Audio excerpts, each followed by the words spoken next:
नमस्कार दर्शकों, स्वागत है आप सभी का हमारे YouTube चैनल बैकुंठ गंगा में। पार्वती जी के दुलारे गणेश जी कथा। गणेश जी को पार्वती जी का दुलारा कहा जाता है। गणेश जी के बारे में कहा जाता है कि गणेश जी ने एक बार पार्वती जी की आज्ञा का पालन करने के लिए शिव जी से लड़ाई की थी।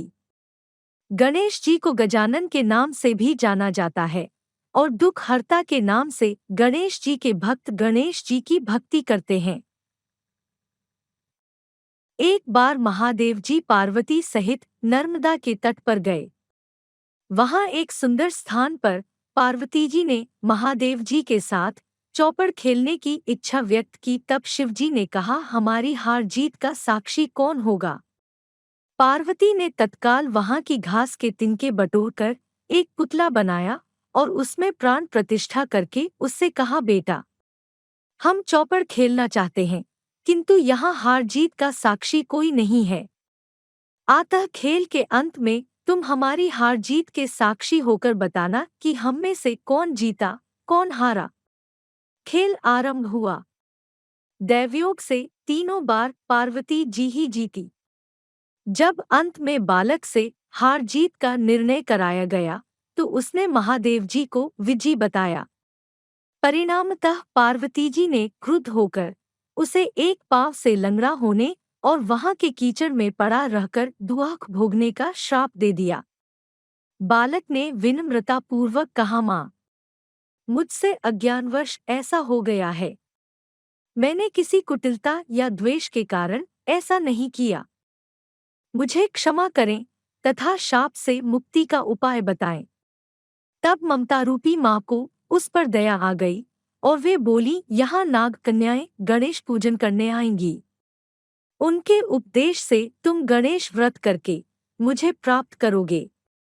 इतना कहकर वे कैलाश पर्वत चली गईं।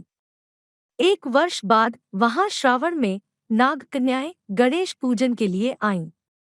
नाग कन्याओं ने गणेश व्रत करके उस बालक को भी व्रत की विधि बताई।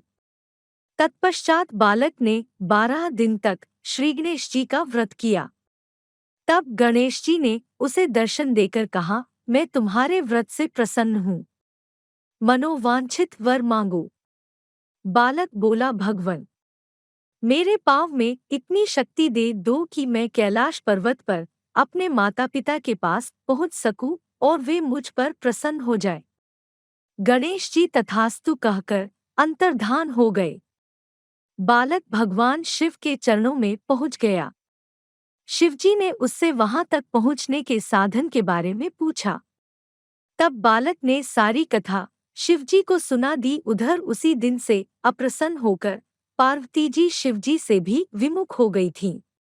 तदुपरांत भगवान शंकर ने भी बालक की तरह 21 दिन पर्यंत श्रीगणेश का व्रत किया, जिसके प्रभाव से पार्वती के मन में स्वयं महादेव जी से मिलने की इच्छा जागृत हुई।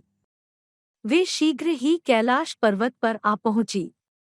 वहां पहुंचकर पार्वती जी ने शिवजी से पूछा, भगवन, आपने ऐसा कौन सा उपाय किया जिसके फलस्वरूप मैं आपके पास भागी भागी आ गई हूँ? शिवजी ने गणेश व्रत का इतिहास उनसे कह दिया। तब पार्वती जी ने अपने पुत्र कार्तिकेय से मिलने की इच्छा से 21 दिन पर्यंत 21-21 की संख्या में दूर्वा, पुष्प तथा लड्डुओं से गणेश जी का पूजन किया। 21वें दिन कार्तिकेय स्वयं ही पार्वती जी से आ मिले। उन्होंने भी माँ के मुख से इस व्रत का महात्म्य सुनकर व्रत किया। कार्तिकेय ने यही व्रत विश्वामित्र जी को बताया। विश्वामित्र जी ने व्रत करके गणेश जी से जन्म से मुक्त होकर ब्रह्म ऋषि होने का वर मांगा। गणेश जी ने उनकी मनोकामना पूर्ण की। ऐसे हैं श्री गणेश जी, जो सबकी कामनाएं पूर्ण करते हैं। जय गणेश, जय गणेश, जय गणेश देवा। माता जाकी पार्वती, पिता महादेवा।